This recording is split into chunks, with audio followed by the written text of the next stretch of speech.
그날 너희들 대화 다 들었다. 내가 너희 집에서 하루라도 편히 잔 적이 있었니? 냉장고 문 열어보는 것도 미안했고 귤 하나 먹는 것도 죄였어. 그야 당연하죠. 그럼 남의 집에서 마냥 편하게 계시려고 했어요? 사람이라면 어느 정도 눈치는 보셔야죠. 부모가 암에 걸려 병원 가려고 올라왔는데 하룻밤도 편히 못 재워준다고? 그리고 말은 바로 하자. 거기가 어떻게 남의 집이니? 내 집이지. 일단 너네 뜻 알겠다. 그게 네가 원하는 선이면 나도 선 그을게. 아무리 어머님이 주신 집이라도요. 솔직히 요즘 세상에 부모님이 자식 집에서 자주 오는 거 별로 좋아하지 않잖아요. 저희는 저희 생활이 있는 거고. 그래, 내 말이 맞아. 요즘 세상엔 부모와 자식이 서로 불편하게 지내는 게 당연한가 보다. 나도 이제 내 생활을 찾으려고. 자식이 날 밀어냈으니 나도 그만 손 놓을게. 이번 사연의 주인공은 서산 시골에서 외롭게 살아가는 72세 이명자 씨입니다. 담도암 수술 후 2개월마다 서울 대학병원에 정기검진을 받아야 했죠. 말이 쉽지 충남 서산에서 서울까지의 거리는 결코 가깝지 않았습니다. 왕복 4시간, 아침 일찍 출발해 저녁 늦게 돌아오는 하루 일정이 몸에 무리가 된다는 걸 알기에 병원에 가는 날이면 아들 집에서 하루를 묵곤 했습니다. 사실 그 아파트는 원래 명자 씨 명의였습니다. 아들이 결혼할 때 적금 한 푼 없이 맨손이었기에 고생하며 모은 돈과 자신의 집을 팔아 강동구의 아파트를 장만해 선물했던 겁니다. 명자 씨 남편이 일찍 세상을 떠난 후 홀로 키운 아들이었기에 결혼할 때만큼은 든든하게 보내고 싶었던 마음이었죠. 그렇게 집을 내어준 지 5년. 며느리 정미영은 표면적으로는 공손했지만 시어머니를 반기는 기색은 전혀 없었죠. 불편함이 너무 뚜렷해서 명자 씨도 눈치를 볼 수밖에 없었습니다.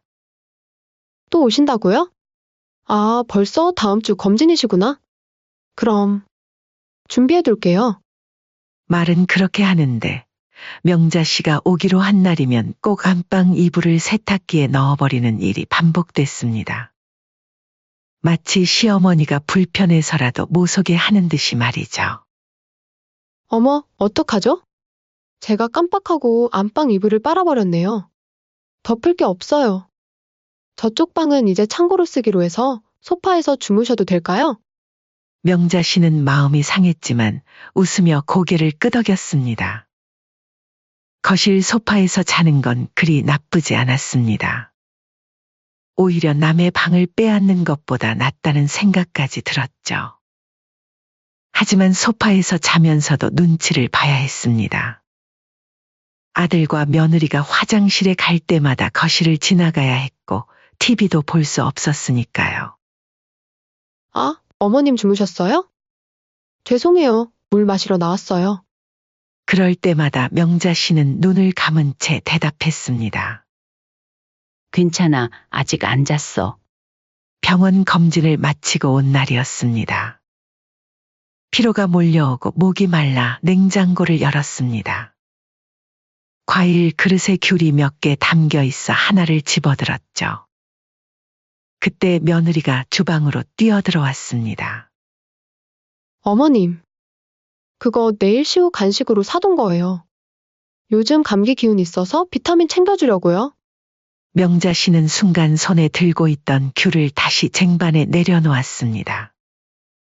손이 미세하게 떨렸습니다. 미안하다. 몰랐구나. 며느리는 겉으로는 웃었지만 말에는 가시가 있었습니다. 괜찮아요. 귤 드시고 싶으시면 미리 말씀해 주셨으면 사다 놨을 텐데요. 명자 씨는 방으로 돌아와 가져온 약을 물로 삼켰습니다. 내일 아침에 또 먹어야 할 약인데 물 한 잔을 마시는 것도 눈치가 보였습니다. 화장실에 가는 것도 거실에서 TV를 켜는 것도 모든 것이 조심스러웠습니다. 저녁 식사 시간. 아들은 회사에서 늦게 돌아왔습니다. 며느리는 밥상을 차리며 아들에게 물었습니다. 여보, 어머님 오셨어요. 엄마 언제 왔어요? 검진은 잘 받으셨어요? 명자 씨는 아들의 목소리에 반가움보다는 의례적인 인사가 느껴져 가슴이 아팠습니다. 언제부터 아들의 말투가 이렇게 변했는지 딱히 기억나지 않았습니다. 다행히 별 이상은 없다시네. 그래도 조금은 지켜봐야 한다고 하더라. 다행이네요. 식사를 마치고 명자 씨는 가져온 방울토마토를 꺼내 식탁에 올려놓았습니다. 이건 내가 직접 키운 토마토야. 며느리는 고개를 끄덕였지만 별 관심을 보이지 않았습니다. 명자 씨는 다시 소파로 돌아와 담요를 덮고 누웠습니다. 캄캄한 거실에서 불빛 하나 없이 눈을 감았지만 잠은 오지 않았습니다. 귤 하나에도 허락이 필요하고 하루 자는 것도 눈치 봐야 하네. 명자 씨는 몸을 옆으로 돌려 소파 등받이를 향해 누웠습니다. 마치 죄인이 된 것만 같은 기분을 느꼈죠. 시계는 밤 10시를 가리키고 있었습니다. 아직 자기에는 이른 시간이었지만 명자 씨는 일부러 일찍 누웠습니다. 아들 내외가 불편해할까봐 거실을 빨리 비워주고 싶었던 마음이었죠. 소파에 눕자 등과 허리가 뻐근했습니다. 담도암 수술 후 몸이 예전 같지 않았지만 불평할 처지는 아니라고 생각했습니다. 그래도 내 새끼 잘 사는 모습 보니 다행이지. 명자 씨는 그렇게 스스로를 위로하며 눈을 감았습니다. 세상에 부모된 마음이 다 그렇듯 자식이 잘 되길 바라는 마음뿐이었으니까요. 하지만 명자 씨가 모르는 사이 안방에서는 그녀의 운명을 바꿀 대화가 오가고 있었습니다. 밤 11시 거실 소파 위에서 명자 씨는 연신 뒤척였습니다. 등이 아프고 목도 뻐근했지만 그건 단단한 소파 때문만은 아니었죠. 마음이 더 아팠습니다. 귤 하나도 마음대로 먹지 못하는 이 집에서 과연 자신의 자리는 어디인지 생각하니 가슴이 먹먹해졌습니다. 잠이 오지 않아 천장만 바라보고 있는데 안방에서 대화 소리가 들려왔습니다. 처음에는 무심코 들었지만 곧 귀가 쫑긋해졌습니다. 며느리의 목소리였습니다. 당신은 진짜 몰라서 그래? 어머님 오시면 난 이틀 전부터 청소하고 냉장고 치우고 하루 종일 신경 곤두서. 솔직히 지칠 때가 많아. 명자 씨는 호흡을 멈췄습니다. 청소기 소리에 놀라 깨었던 아침이 떠올랐습니다. 며느리가 부산하게 움직이며 집안 구석구석을 닦고 있었죠. 그때는 며느리가 부지런하다고만 생각했는데 자신 때문이었다니. 그래도 어머니가 아프신데 어쩔 수 없잖아. 어쩔 수 없긴 당신 누구 편이야? 내 편 아니야? 당신이 딱 잘라 말해서 어머니 모속에 해야 될 거 아니야? 아니, 나도 그때 말했었는데 엄마가 눈치 없게 계속 오시겠다잖아.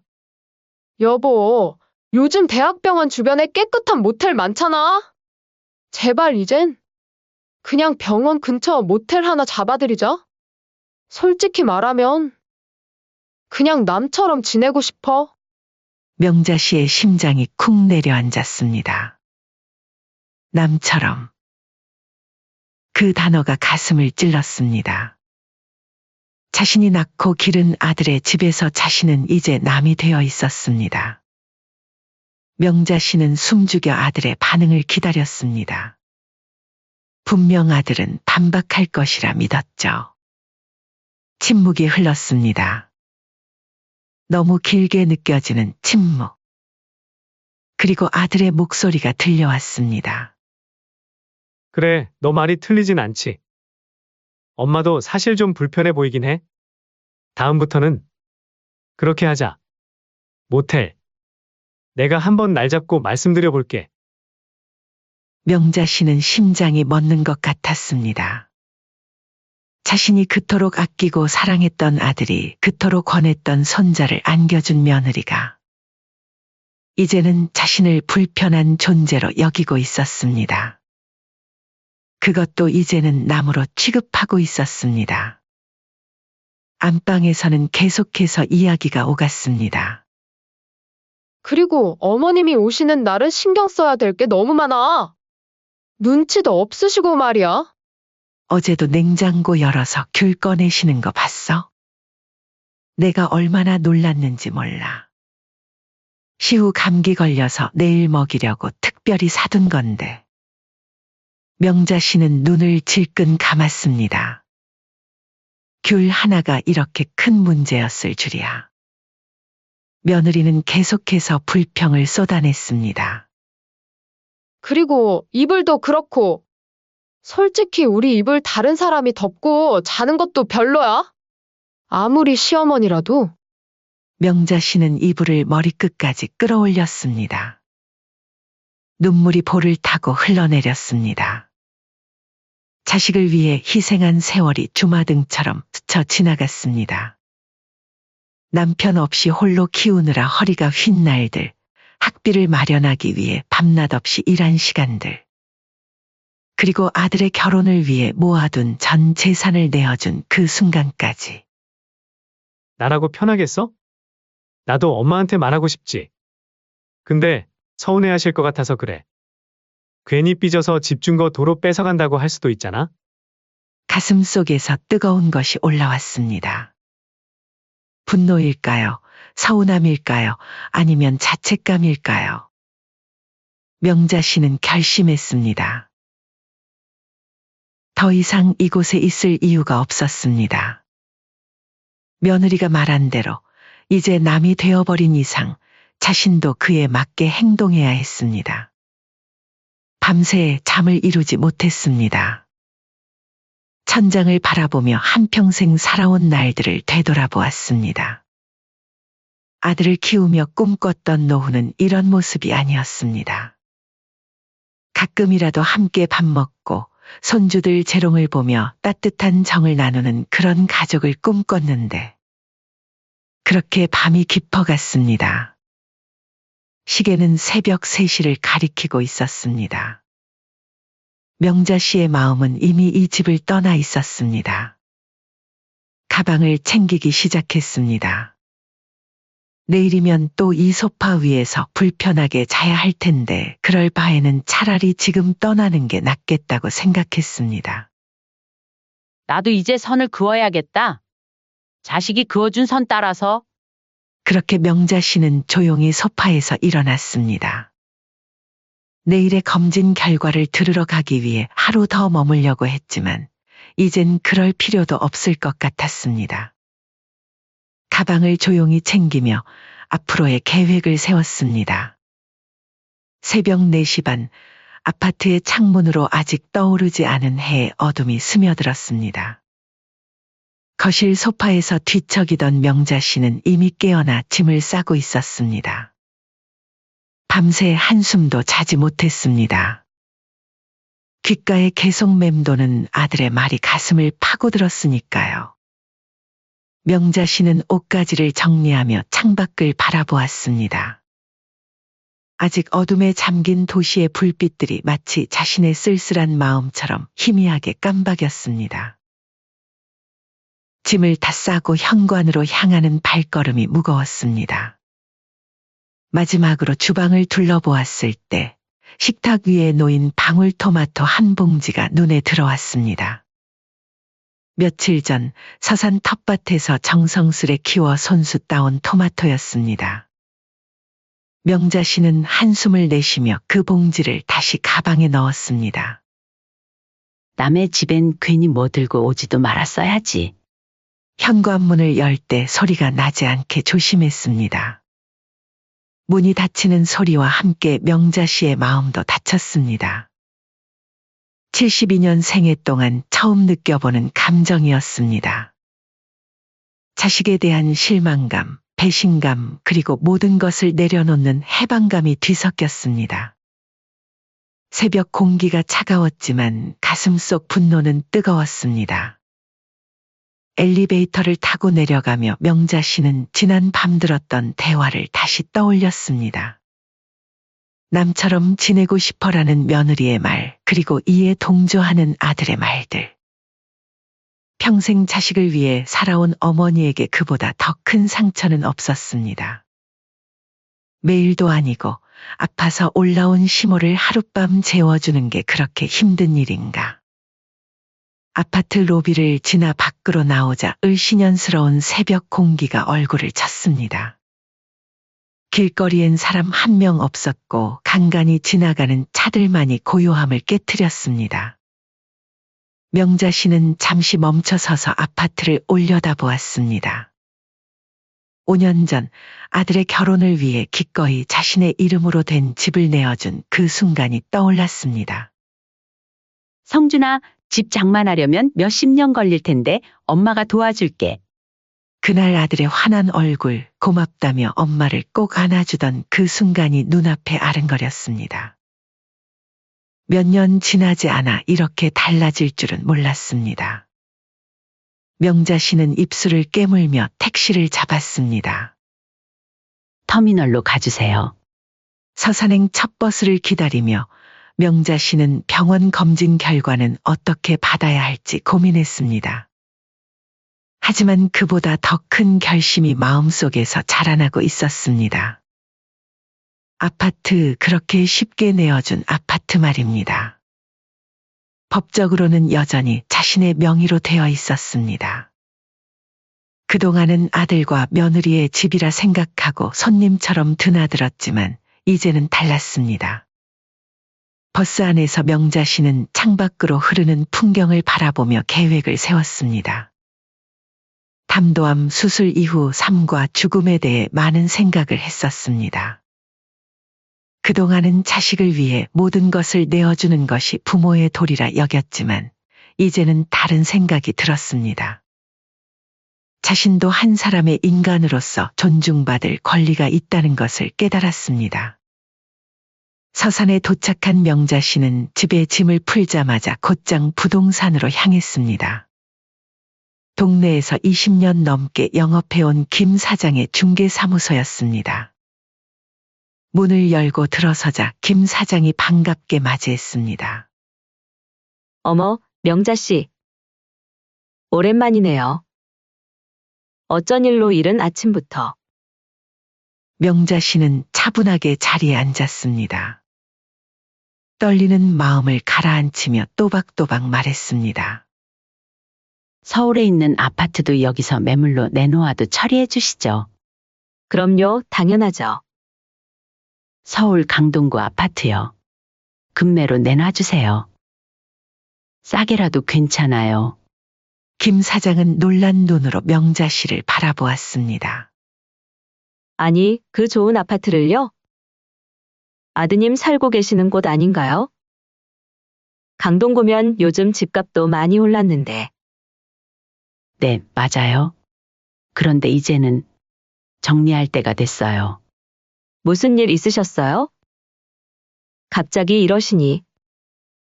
집으로 돌아온 명자 씨는 장롱 깊숙이 보관해둔 서류 상자를 꺼냈습니다.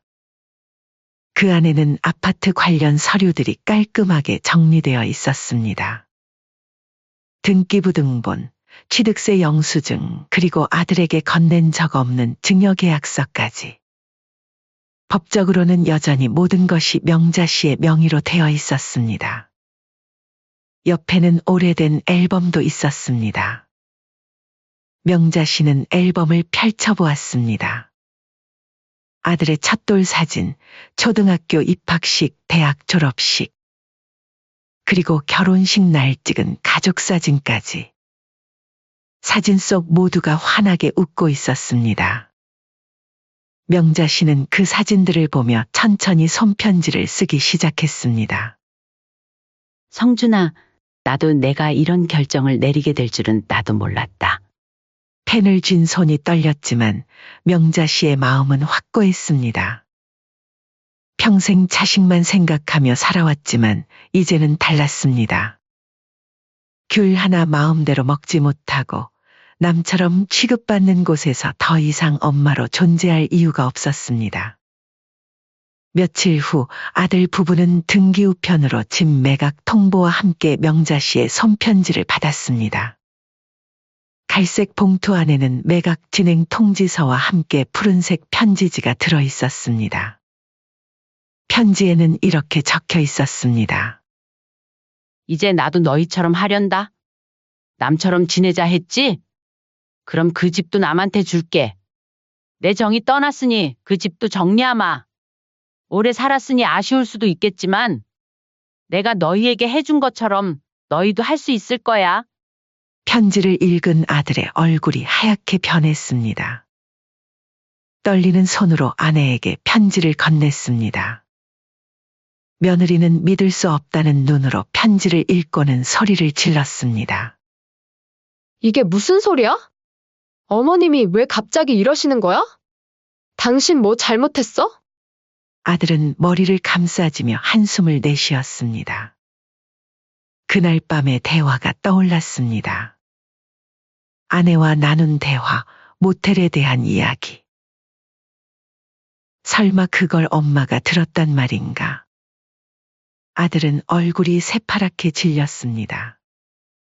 미영아, 어쩌면 엄마가 우리 대화를. 두 사람은 서둘러 차에 올라탔습니다.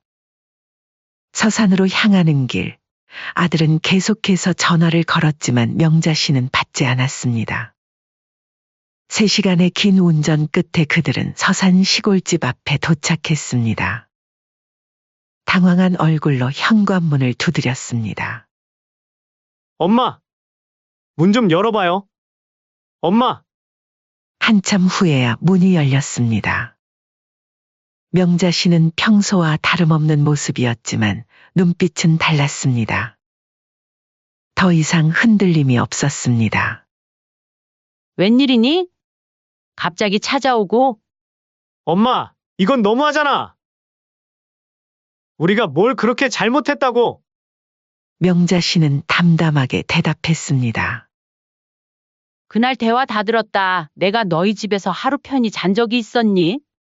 냉장고 문 열어보는 것도 미안했고 귤 하나 먹는 것도 죄였어.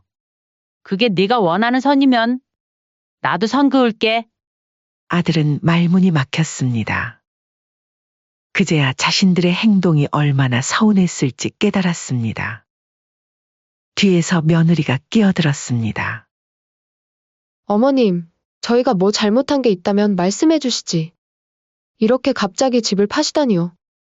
솔직히 요즘 세상에 부모님이 자식 집에서 자주 오는 거 별로 좋아하지 않잖아요. 저희는 저희 생활이 있는 거고. 명자 씨는 쓴웃음을 지었습니다. 며느리의 말이 정확히 자신이 들었던 말과 같았습니다. 변명조차 같은 단어를 쓰고 있었습니다.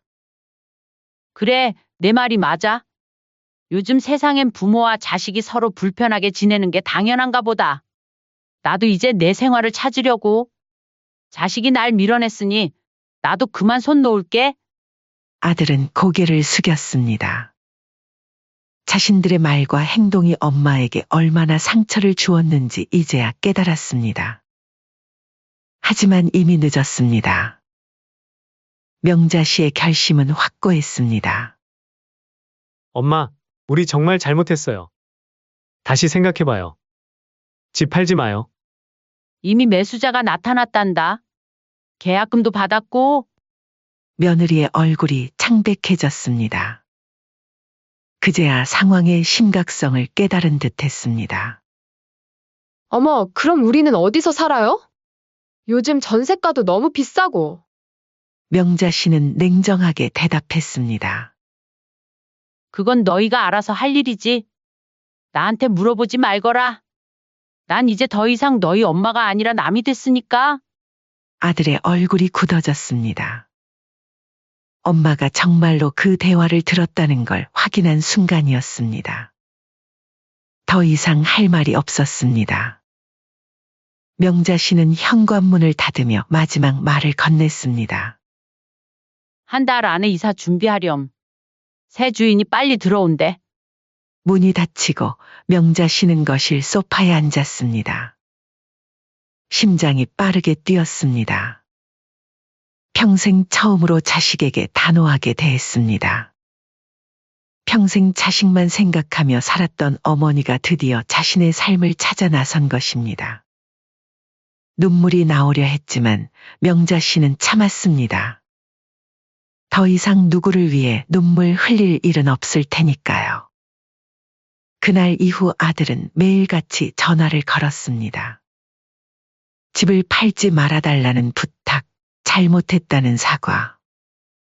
심지어 법적으로 문제를 만들겠다는 말까지. 하지만 명자 씨의 마음은 이미 굳어진 후였습니다. 자신을 남처럼 대한 자식에게 이제 그녀도 남으로 대하기로 했으니까요. 내 인생에서 더 이상 눈치 보며 살고 싶지 않구나. 아파트 매각은 빠르게 진행되었습니다. 좋은 위치에 있는 집이라 금방 거래가 성사되었죠. 아들 부부는 급하게 전세집을 알아보며 이사 준비를 해야 했습니다. 그들에게는 청천벽력 같은 일이었지만 명자 씨에게는 새로운 시작이었습니다. 더 이상 자식들에게 눈치 보는 그런 삶은 살지 않기로 했으니까요. 여보, 이쪽은 어때? 직장에서 좀 멀어도. 그래도 시호 학원 다니는데도 생각해야지. 애 통학 시간 길어지면 힘들잖아. 며느리의 목소리에는 피곤함이 묻어났습니다. 아들은 짜증을 내기보다는 침묵했습니다. 이제야 자신들의 행동이 얼마나 잘못되었는지 깨달았지만 이미 엎질러진 물이었습니다. 몇 번이고 엄마에게 전화를 걸었지만 명자 씨는 단호했습니다. 성준아, 계약금까지 다 받은 지가 언젠데. 돌이킬 수 없어. 그럼 다시 다른 곳으로 구해주면 되잖아요. 보태주시던가. 그리고 그날 우리 진짜 그런 의도 아니었어요. 그냥 그날 좀 피곤해서. 피곤해서 그랬다기엔 맨날 그러지 않았니? 너희 의도 잘 알았으니까 앞으로는 거리를 좀 두면서 지내자. 2개월 후 명자 씨는 다시 서울 대학병원으로 검진을 받으러 올라왔습니다. 이번에는 아들 집에 들를 필요도 없었습니다. 병원 근처에 있는 모텔을 미리 예약해 두었죠. 검진을 마치고 모텔로 향하는 길, 명자 씨는 아들 부부가 살던 아파트 근처를 지나가게 되었습니다. 낯선 사람들이 이사 짐을 옮기는 모습이 보였습니다. 새 주인들이었겠죠. 잠시 가슴이 아팠지만 이내 마음을 다잡았습니다. 모텔에 도착한 명자 씨는 체크인을 했습니다. 깔끔한 객실이었습니다. 작았지만 필요한 모든 것이 갖춰져 있었죠. 창밖으로는 서울의 야경이 펼쳐졌습니다. 침대에 앉아 창밖을 바라보며 자판기에서 뽑은 커피를 한 모금 마셨습니다. 조금 써도 괜찮네. 맘대로 마실 수 있으니까. 명자 씨는 처음으로 누군가의 눈치를 보지 않고 편안하게 쉴 수 있었습니다. 냉장고에서 물을 꺼내도 TV 소리를 조금 키워도 부담스럽지 않았습니다. 담도암 수술 후 체력이 예전 같지 않아 조금 일찍 자리에 누웠습니다. 다음 날 아침 명자 씨는 일찍 일어나 창밖의 햇살을 맞이했습니다. 오늘은 검진 결과를 받는 날이었습니다. 병원으로 가는 길, 명자 씨의 핸드폰이 울렸습니다. 아들이었습니다. 짧은 고민 끝에 전화를 받았습니다. 엄마, 오늘 검진 결과 받는 날이죠? 제가 병원으로 갈게요. 괜찮아. 혼자서도 잘 알 수 있다. 그동안 한 번을 신경 안 써주고 새삼스레 왜 그러니? 왜 또 과거 얘기를 하고 그러세요? 그냥 데리러 갈게요. 명자 씨는 한숨을 내쉬었습니다. 성준아, 이제 와서 그러지 마. 나 지금 모텔에 있어. 너희가 원하던 대로 됐잖아. 전화 속에서 아들의 침묵이 이어졌습니다. 엄마, 저희가 정말 잘못했어요. 그런 의도로 한 말이 아닌데? 됐어. 난 오히려 편해. 이제 누구 눈치 볼 필요도 없고 명자 씨는 더 이상 말을 끌지 않고 전화를 끊었습니다. 병원에 도착해 검진 결과를 기다리는 동안 명자 씨는 창밖을 바라보았습니다. 다행히 검진 결과는 좋았습니다. 담도암의 재발 징후는 보이지 않았고 다음 검진은 3개월 후로 늘릴 수 있다고 했습니다. 괜찮으시네요. 약 꾸준히 드시고 무리하지 마세요. 3개월 뒤에 봐요. 의사의 말에 명자 씨는 고개를 끄덕였습니다. 병원을 나와 버스터미널로 향하는 길, 명자 씨는 잠시 공원 벤치에 앉아 쉬었습니다. 서울의 가을 하늘이 높고 맑았습니다. 손에는 서산행 버스표가 들려 있었습니다. 집을 판 돈으로 명자 씨는 새로운 계획을 세웠습니다. 오래전부터 가보고 싶었던 제주도 여행도 계획하고 동네 복지관의 수채화 교실도 알아보았습니다. 버스에 오르기 전 명자 씨는 다시 한번 서울 하늘을 올려다보았습니다. 가슴 속에 남아있던 무거운 돌덩이가 조금은 가벼워진 느낌이었습니다. 서산으로 돌아가는 길, 명자 씨는 자신의 작은 집을 생각했습니다. 크지는 않지만 자신만의 공간이 있다는 것이 얼마나 값진지 새삼 깨달았습니다. 모텔이라고 했지만 생각보다 편하네. 소파보다 낫더라고. 명자 씨는 눈을 감고 버스의 흔들림에 몸을 맡겼습니다. 이제부터는 내 맘대로 살아볼란다. 그게 누구 눈에는 미운 짓으로 보일지 몰라도 어쩔 수 없지. 명자 씨의 입가에 잔잔한 미소가 번졌습니다. 서산으로 향하는 버스 창밖으로 석양이 붉게 물들고 있었습니다.